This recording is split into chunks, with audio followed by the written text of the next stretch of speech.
दोस्तों आपको play store पर लाखों या करोड़ों की तादाद में गेम्स देखने को मिल जाएंगी और आप भी रोज़ाना मोबाइल पर गेम्स वगैरह तो खेलते ही होंगे। मगर आज हम आपको कुछ ऐसे हैरानकुन गेम्स के बारे में बताएंगे कि जिनका एंड एक रहस्य है और इनका एंड करना नामुमकिन ही लगता है। तो इसीलिए आपसे गुजारिश है कि वीडियो को लास्ट तक देखिएगा।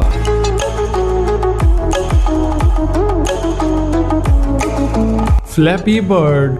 दोस्तों इस सिंपल सी दिखने वाली गेम को शायद आपने बचपन में खेला हो, जिसमें हमें एक चिड़िया को डिफिकल्टीज से बचाना होता है। इस गेम को वियतनाम के एक गेम डेवलपर ने बनाया था जिसका नाम डैंग न्यूयन है। इसके मुताबिक यह गेम कुछ ही दिनों में बनकर रेडी हो गई थी और इसका नाम फ्लैप फ्लैप रखा गया था। मगर ऐप स्टोर पर पहले ही इस नाम से एक गेम मौजूद थी और इसीलिए ये गेम स्टोर पर अपलोड नहीं की जा सकती थी। यही वजह थी कि इसका नाम फ्लैप फ्लैप से चेंज करके फ्लैपी बर्ड रखा गया। इस गेम को 24 मई 2013 को स्टोर पर अपलोड किया गया और अक्टूबर तक कोई भी इस गेम को नहीं जानता था। मगर फिर अचानक ये गेम किसी तरह वायरल हो गई और सोशल मीडिया पर हर तरफ इसके चर्चे थे और जो भी इसे खेलता था तो खेलते हुए उसका गुस्सा बढ़ जाता था, क्योंकि ये गेम दिखने में जितनी आसान लगती है खेलने में उतनी ही ज़्यादा मुश्किल थी और कोई भी इसे कंप्लीट नहीं कर पा रहा था और उन्हें यह भी नहीं पता था कि यह चिड़िया कहाँ रुकने वाली है।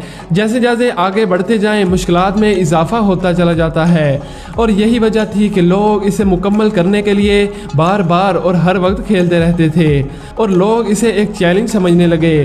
फिर मालूम हुआ कि इसका जो लास्ट पॉइंट है दरअसल वही इसका स्टार्टिंग पॉइंट है और ये बात सुनकर गेम खेलने वालों को गुस्सा तो आया ही होगा। इस गेम के टोटल 1000 पॉइंट्स थे। 999 पॉइंट्स कंप्लीट करने के बाद ये बर्ड मैरियो से मिलता है और वही गेम एंड हो जाती है।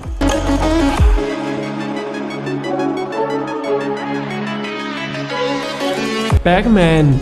दोस्तों जब भी क्लासिक गेम्स की बात आती है तो पैकमैन को टॉप लिस्ट में देखा जाता है, क्योंकि ये बहुत ही ज़्यादा इंटरेस्टिंग गेम है और आपने भी लाजमन इस गेम को खेला ही होगा। इस गेम को एक जापानी कंपनी ने 1980 में रिलीज किया था, जिसमें आपको नजर आने वाले सारे डॉट्स को खाना होता है और आपके ऑपोजिट कुछ भूत मौजूद होते हैं जिनके पास अलग अलग पावर्स होती हैं। जैसे कि अगर हम भूत से टकरा जाएं तो कुछ भूत हमारे चलने की स्पीड को स्लो कर देते थे और कुछ हमें वहीं रोक लेते थे और फिर जैसे जैसे आप आगे बढ़ते जाएं तो यह गेम मुश्किल होती जाती है और इसके लेवल्स कंप्लीट करना नामुमकिन ही लगता है। मगर ये गेम वायरल हो चुकी थी और पूरी दुनिया के लोग इस गेम को खेल रहे थे और इसीलिए कुछ लोग दिन रात बस इसी गेम को खेलते रहे और 255 लेवल तक पहुंच गए।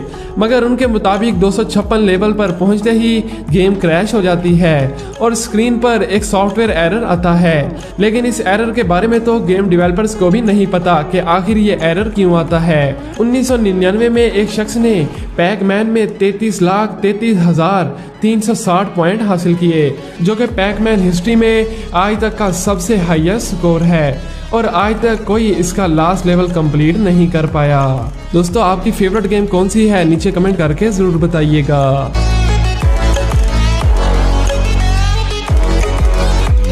दोस्तों सबवे सर्फर और टेम्पल रन गेम को कौन नहीं जानता। ये ऐसी गेम्स हैं कि जो कई सालों तक गेमिंग की दुनिया में मोस्ट पॉपुलर रही और कोई भी गेम इसे टक्कर ना दे सकी। टेम्पल रन सबवे सर्फ से 1 साल पहले ही लॉन्च हो चुकी थी, मगर सबवे सर्फ के ग्राफिक्स और गेम प्ले ने आते ही तहलका मचा दिया। फिर इसकी वजह से टेम्पल रन भी काफी फेमस हुई। लेकिन ये दोनों ऐसी गेम्स हैं कि जिनका एंड नहीं है। सबवे सर्फर में एक पुलिस वाला एक लड़के के पीछे लगा होता है और उसे पकड़ने की कोशिश करता है, मगर आज तक कोई इसका एंड नहीं कर पाया। इसका एंड उसी वक्त हो सकता है कि जब आपके मोबाइल की मेमोरी फुल हो जाए, वगरना इसका एंड भी पॉसिबल नहीं। टी-रेक्स। दोस्तों ये गेम आपने खेली ना भी हो, लेकिन अगर आप क्रोम यूज़र हैं तो आपने इसके बारे में सुना तो ज़रूर ही होगा। आप में से किस किस ने ये गेम खेली है नीचे कमेंट करके जरूर बताइएगा।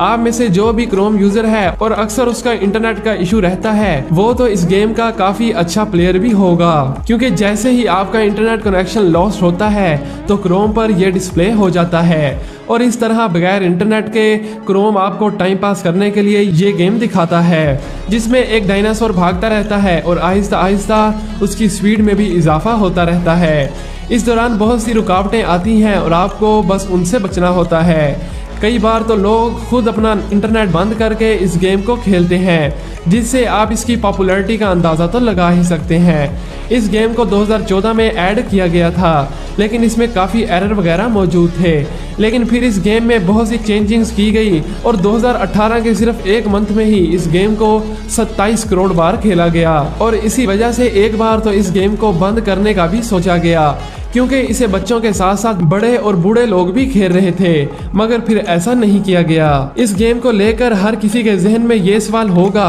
कि आखिर इस गेम का कोई एंड है भी या नहीं, तो मैं आपको बता दूं कि इसका एंड मौजूद है। इस गेम को खेलने के दौरान दिन रात में और रात दिन में तब्दील होती रहती है और इस गेम के बनाने वाले के मुताबिक इस गेम को कंप्लीट करने में 17 करोड़ सालों का वक्त लगेगा। और अगर ये बात सच भी है तो फिर कोई भी शख्स इस गेम के एंड तक नहीं पहुंच सकता।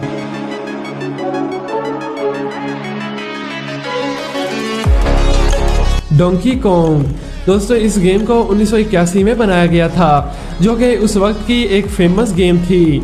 इस गेम में मैरियो को अलग अलग प्लेटफॉर्म्स पर भगाना होता है।